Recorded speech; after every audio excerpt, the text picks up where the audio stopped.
কিমান নিকৃষ্ট, কিমান লেতেৰা, কিমান হিংসাত্মক মনোভাৱ থাকিলে এনেদৰে শিখৰৰ পিক এনেকৈ ৱালত কোনোবাই পিকাব পাৰে বা ৱালত এনেকৈ লেতেৰা কৰিব পাৰে ৱালখন। আচলতে দেখিছে আপোনালোকে আমি ৱালখন দিছোঁ, এনেবোৰ ভিডিঅ' বনাবলৈ মন নাযায়, কিন্তু বনাবলৈ বাধ্য হৈ পৰোঁ। কিছুমান কাৰুকাৰ্য দেখিলে ইমান মানে নিকৃষ্ট মন।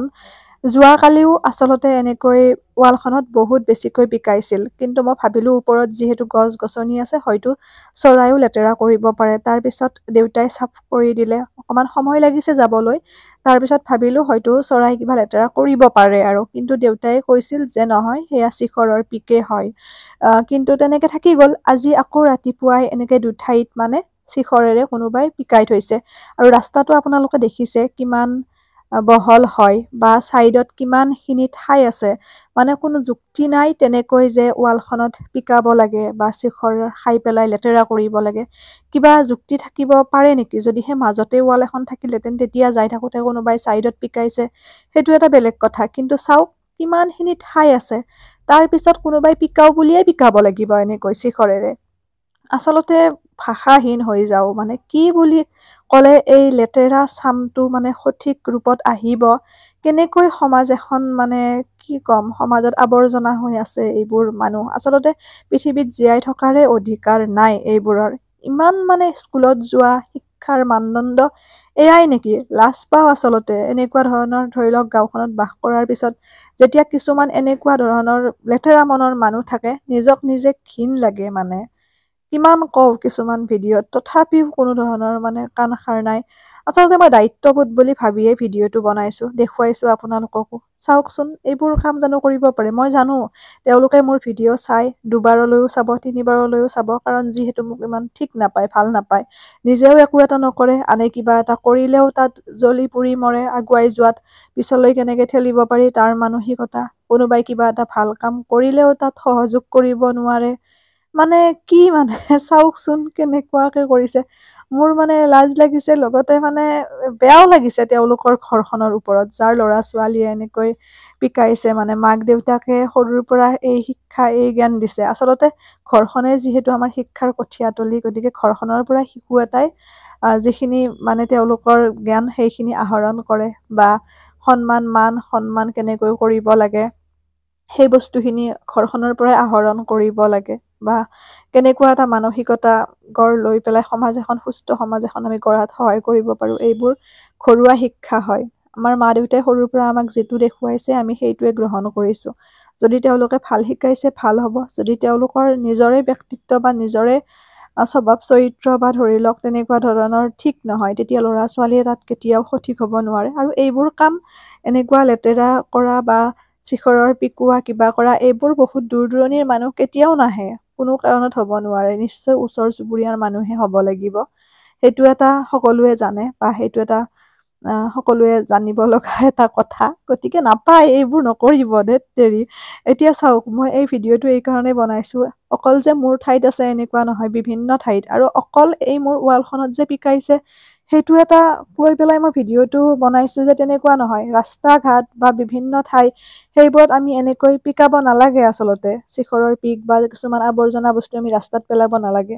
আমি নিজৰ ঘৰখন যেনেকৈ পৰিষ্কাৰ পৰিচ্ছন্ন হৈ থকাটো বিচাৰোঁ, আমাৰ দেশখনো আমাৰ নিজৰ, আমাৰ গাঁওখনো আমাৰ নিজৰ। গতিকে গাঁওখন যদি লেতেৰা হৈ থাকে, চাৰিওপাশটো যদি এনেকৈ শিখৰৰ পিক কিবা কিবি এইবোৰ থাকে, ভাল লাগিব জানো? নাপায়, এইবোৰ নকৰিব। হয়তো ভাবিছে মোৰ ঘৰখনত কিবা এটা বেয়া হৈছে বা বেয়া দেখা হ'ব, কিন্তু সেইটোৰ পৰা আপোনাৰ নিজৰে ক্ষতি আছে। কাৰণ আমাৰ নেদেখা এজন আছে ভগৱান, গতিকে আনৰ যিমান বেয়া চিন্তা কৰিব সিমানে আপোনাৰ বেছি বেয়া হ'ব, তাতকৈ বেছি।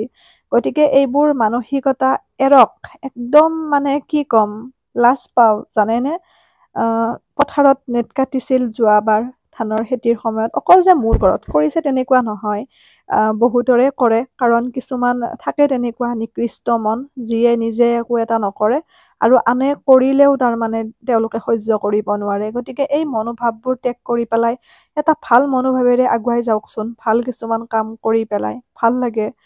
কিবা নোৱাৰিলে বা কিবা বুজি নাপালে অভিজ্ঞজনৰ সহায় লওক, ভালদৰে আগুৱাই যাওক।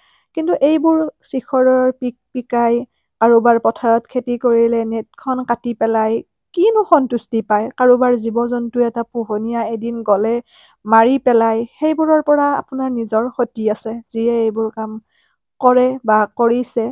হয়তো জানো, কিন্তু নকওঁ, কাৰণ আপোনাৰ আৰু মোৰ মাজত নিশ্চয় পাৰ্থক্য এটা আছে। আমি নেদেখাজনলৈ দোহাই দি থওঁ। তেওঁ নিশ্চয় এদিন ফল দেখুৱাব, আমি আশাবাদী। এইবাবেই ভিডিঅ'টো বনাইছো, কাৰণ দায়িত্ববোধ আমাৰো আছে সমাজ এখন বা দেশ এখন নিকাভাৱে পৰিচালনা হোৱাত। গতিকে এইবোৰো একোটা সমাজৰ আৱৰ্জনা, বিষাক্ত পোক হয়। গতিকে মই ভাবো যে এনেবোৰ ভিডিঅ' আমি বনাব লাগে, কাৰণ বিভিন্ন ঠাইত এনেকুৱা মানসিকতাৰ মনোবৃত্তিৰ মানুহ আছে। হয়তো তাৰ মাজতে কিছুমানে মোৰ ভিডিঅ'টো চাই আছে। অন্ততঃ তেওঁলোকৰ মানসিকতাটো অকমান হ'লেও শুধৰণি হ'ব বুলি মই মনেৰে ভাবিছো, কাৰণ যোৱাবাৰ পথাৰৰ নেট কাটিছিল, মই ভিডিঅ'টো বনাইছিলো আৰু বহুত দৰ্শকে খুব সুন্দৰ সুন্দৰ মতামত আগবঢ়াইছে। আৰু যদি বিশ্বাস কৰে, এইবাৰ কাৰোৱে নেট কটা নাই পথাৰত, কোনেও সেই সমস্যাৰ সন্মুখীন হ'ব লগা হোৱা নাই। মই গতিকে ভাবিছো নিশ্চয় সেইটো এটা পজিটিভ এটা বাৰ্তা। গতিকে মই সেইবাবে ভিডিঅ'টো বনাইছো, যাতে অনাগত দিনত এনেকুৱা ধৰণৰ কিছুমান নিকৃষ্ট বা লেতেৰা কামো তেওঁলোকে এৰে বা তেওঁলোকে এই কামবোৰ পৰিহাৰ কৰে। এটা সুস্থিৰ মন লৈ সুস্থ মানসিকতাৰে খুব সুন্দৰকৈ আগুৱাই যাওক। সমাজখনো নিকা হ'ব, দেশখনো ভাল হ'ব, কাৰণ উঠি অহা যুৱ প্ৰজন্মই দেশৰ ভৱিষ্যত যিহেতুকে। আৰু এইবোৰ কাম উঠি অহা প্ৰজন্মৰে কাম, কাৰণ পিতৃ-মাতৃয়ে তেনেকৈ শিখৰ নাখায় বা গুটখা নাখায় বা ফেচবুকত ফেক একাউণ্ট খুলি পেলাই লেতেৰা মন্তব্য আগ নবঢ়ায়। এইখিনি কাম উঠি অহা প্ৰজন্মৰ, হয়তো মোৰ বয়সৰো বা মোতকৈ অকমান ডাঙৰো হ'ব পাৰে। মই সকলোখিনি কথা জানো, কাৰণ সকলোখিনি মই পৰ্যবেক্ষণ কৰা ছোৱালী হয়।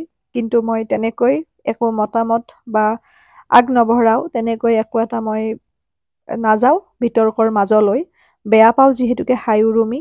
ভগৱানে নিশ্চয় এদিন তাৰ ফলাফল দেখুৱাব। এটাই বিচাৰিছো, এইবোৰ কাম যিয়ে যিয়ে কৰে নকৰিব আগলৈ, বেয়া কথা। আপোনালোকৰ একো লাভ নাই এইবোৰ কৰি পেলাই। এই ভিডিঅ'টো যে বনাইছো, ইয়াৰ পৰাও মোৰ উপাৰ্জন হ'ব। গতিকে মোৰ আপোনালোকে লছ কৰা নাই, লাভহে কৰিছে। আৰু মই লাভ কৰিবলৈ এই ভিডিঅ'টো বনোৱা নাই। ভিডিঅ'টো এই কাৰণে বনাইছো, যাতে এটা ভাল বাৰ্তা যায় সমাজখনলৈ, বা এই নিকৃষ্ট মানসিকতাৰ মানুহখিনিৰ অকমান বিবেক বুদ্ধি, সুবুদ্ধি অকমান মনত গঢ় লয়, তাৰ আশাৰে। এৰিছো। ভালে থাকিব সকলো, সুস্থ থাকিব, হাঁহি থাকিব।